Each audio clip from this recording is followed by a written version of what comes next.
দেখতেই পাচ্ছ সাবান স্কচব্রাইট নিয়ে একদম চলে এসেছি গ্যাসের কাছে। গ্যাসটা পরিষ্কার করব। রোজই ভিজে কাপড় দিয়ে পরিষ্কার করা হয়, কিন্তু এই সাবানটা প্রায় সপ্তাহে একদিনই করা হয়, যেদিন মাছ ফাছ ভাজতে গেলে বেশি তেল ছিটকায়। এবার ঘরে চলে এসেছি, মেয়ে স্কুল চলে গেছে, পড়তে পড়তেই চলে গেছে, তাই বই খাতা সব পড়ে আছে।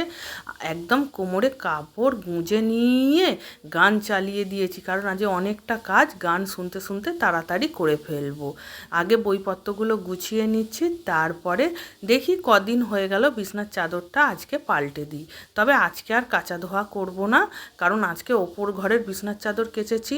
বর্ষাকাল, দুটো তিনটে চাদর একসঙ্গে কাচলে মানে শুকনো করতে খুব অসুবিধা হবে, তাই এটাকে তুলে রেখে দেবো, আজকে কালকে সকালে কাচবো। কথা বলতে বলতে দেখতেই পাচ্ছ বিছনার চাদরটা বিছিয়ে নিচ্ছি। এই গান চালিয়ে দিয়েছি, একদম ফুল দমে কাজটা সেরে নিচ্ছি। বিছনার চাদর পাল্টে নিয়ে তারপরে ঘর দোর মুছবো, মুছে আবার তোমাদের সামনে আসছি। মানে খুব ক্লান্ত লাগছে, এইবার ভাবছি কাজ থেকে এবার একটু ছুটি নেবো, কিন্তু কাজ আর আমার পিছন ছাড়ছে না।